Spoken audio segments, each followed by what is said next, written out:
it better be. I mean, there's just no reason to rush back. And, of course, the Bills lose to the Jaguars, so they're going to be all pissed off so and what? coming Who cares? in there. But they're also like their offense has been terrible. Yeah, yesterday was just No, gross. but they have been like very the way I would look at it, Josh Allen centric, way too much. Yeah. Like I always feel like Baltimore is Lamar Jackson centric. You saw it yesterday. You saw the Lamar Jackson experience in the second half, which awesome. he is killing people in the second half. Right. Oh my God, I have to tell you. Again, like I always said, when I played, there were a couple of guys that I would watch if we were playing against them. Now, I was in the AFC most of my career, so I didn't see these guys very often. But when I did see them, I had to stand on the sideline and watch when I was on the sideline, and that was Barry Sanders and Walter Payton. This is Barry Sanders, like I said about Kyler Murray. It's Barry Sanders with an arm. Like you can't – you saw it. How frustrating is it from a fan standpoint watching Lamar Jackson do what Lamar Jackson did yesterday? Of course it is. It just you feel like it's only a matter of time. And that Ravens defense is pretty bad, so if they're going to really make a run, they're going to have to fix that, of course. But, yeah, of course it's frustrating.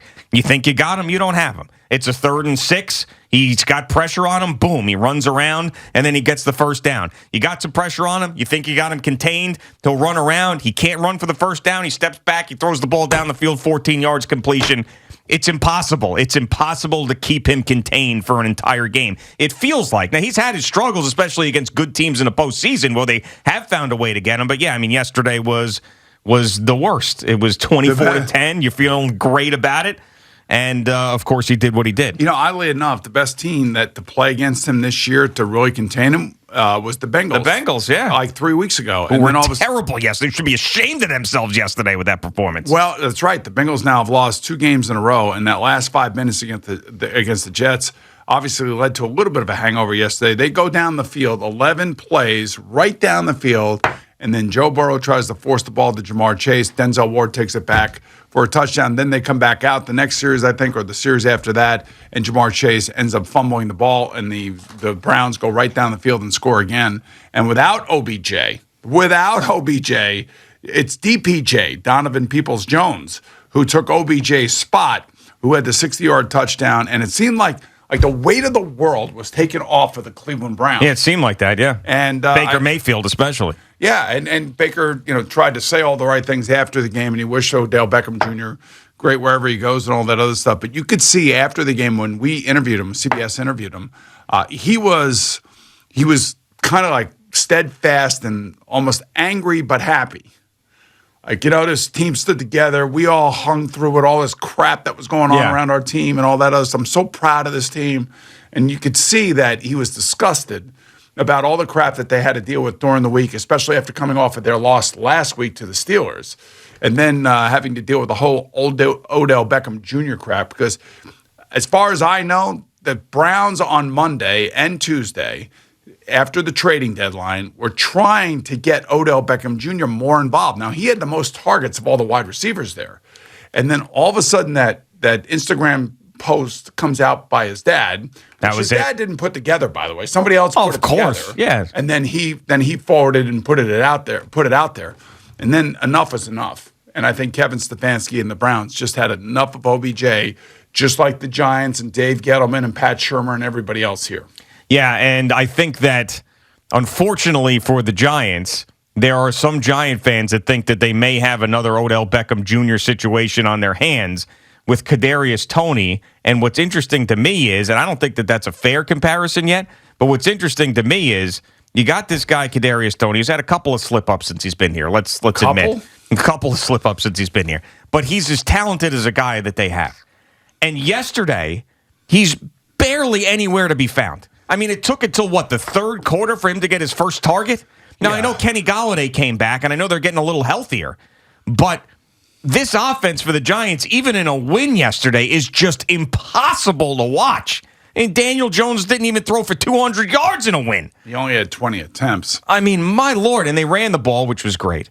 But if you really want this offense to be more dynamic, why aren't you using him? I mean, every time we've seen him when he's actually gotten targets and gotten an opportunity when he's been healthy, I mean, he adds a different element to the offense that we've seen in a very, very long time from them, but they're not using him. All right, let me explain something. Yeah. So rookie wide receivers are sometimes just impossible to deal with, and it's not their fault. It's just that they don't know all the things that they need to know.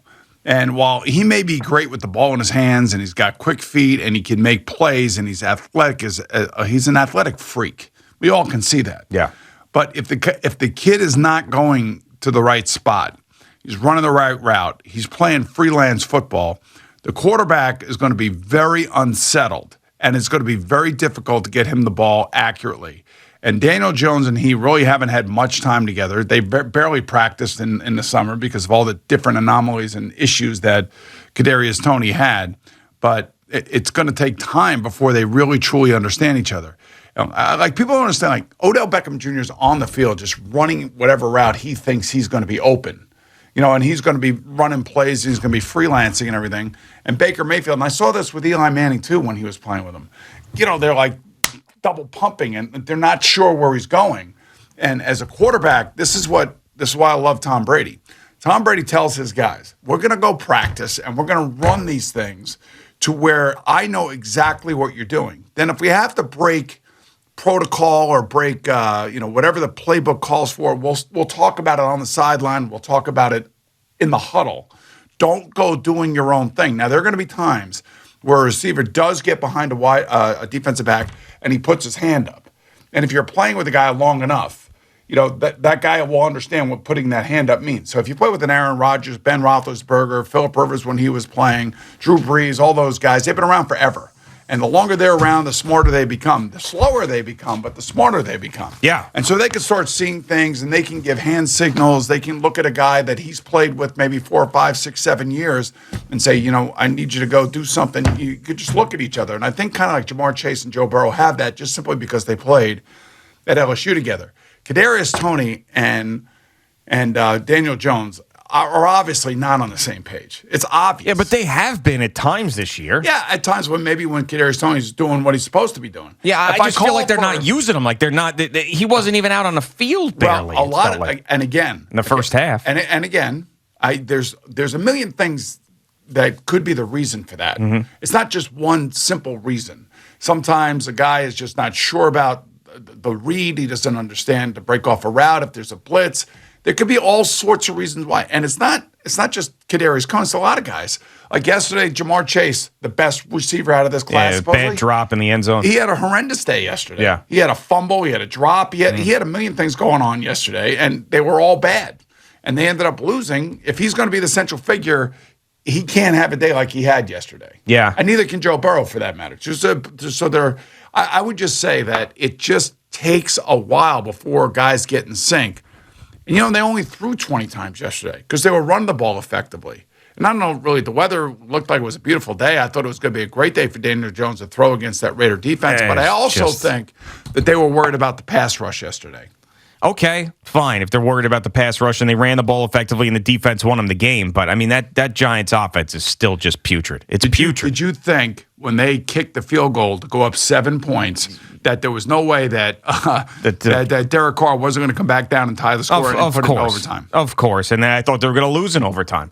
I actually bet the Raiders in the second half because I thought that they were going to go off and win the game by a couple of touchdowns. So I still thought at some point that they were going to come back and tie it and then win it in overtime, but it didn't work out that way. And the Giants defense was great, and I'll give them credit for that. But, any Giant fan that looks at this game yesterday and is thinking all of a sudden that, this team is turning a corner and, oh, man, you guys were so hard on the Giants last week, and now look what they did. They beat the Raiders, who were having a good season.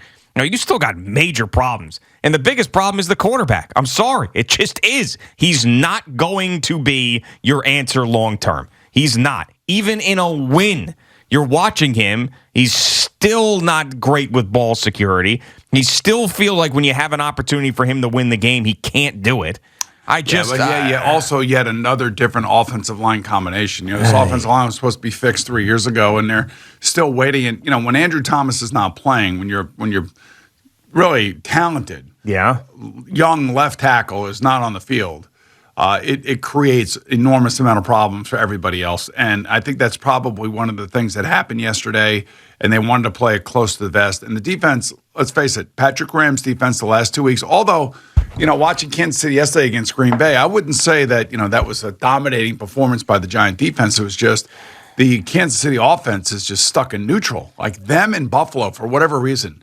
Two great young quarterbacks, great players on the field with them, all in the same system, and they're all struggling. So it's not just the Giants struggling. I mean, there are guys struggling all across the league. Yesterday was a miserable day for football. It just Except was. for Matt Ryan. Yeah, he was one guy who had a great day, but it was a miserable day. Offenses were really, really bad. The Cowboys' offense that had been so good was really, really bad. But it's just so that Giants game was a boring game, and they won, and you tipped the cap and fine, and Joe Judge, nice win, but I mean, I'm not watching that one over. I'm not going to the old 22 with that one. No, we're not. But I would say the Cowboys' offense was brutal. The Rams' offense was brutal last night. Bills' offense. And Bills' offense was brutal. So you got Bengals' offense. Four of Chiefs. The 4 or 5, 6 of the top 10 offenses just had brutal days yesterday. But there is a team known as the New England Patriots. Yeah. Who just basically, even their quarterback didn't have a great game yesterday, but he throws the interception to Stephon Gilmore, a former Patriot, and then comes right back and throws a touchdown pass to Hunter Henry. And that kind of shows you what kind of kid that kid is. Yeah, Sam Darnold stinks, man. He does. He's so bad. He is brutal. And there is nobody that is clamoring for him. Oh, you got rid of Sam Darnold. Remember, he's rushing for all those touchdowns the first couple of weeks. Oh, you made a mistake getting rid of Sam Darnold. Watch, he's going to go take off now. He is terrible. He threw an interception yesterday that was worse than the Carson Wentz one from the week before. Well, and even Matthew Stafford threw one last night, too. That was from his own end zone. Yeah, I saw it. But Sam Darnold, unfortunately for him, has just been an absolute. He's a disaster. I mean, it's about. I hate to laugh, but it is. But he's playing the position about as bad as you can play it. And they're supposed to have Joe Brady, their offense coordinator, is supposed to be like a guy that thinks ahead and has this great concept. And I'm watching Matt Rule on the sideline. And by the way, Robbie Anderson went off on Sam Darnold yesterday. Yeah, he did, screaming at him after that interception. Yeah. And I hate that kind of stuff. Yeah, because Robbie Anderson has had his share of drops over the. But Sam Darnold's probably a guy who deserved it. I mean, it looks like he is lost, and it looks like I don't know how to explain it. Like he doesn't want to play. Yeah, get me totally off defeated. This field, and I'm done. All right. Well, we want to play. His career. It's over. It may be done now. As a starting quarterback. It's over. Who the hell's going to want him as a backup? Well, I mean, there's terrible backups all over the league, so he'll get an opportunity there. Thank you for watching. Please like, comment, and subscribe. And don't forget to hit the red bell so you're notified when we have new content.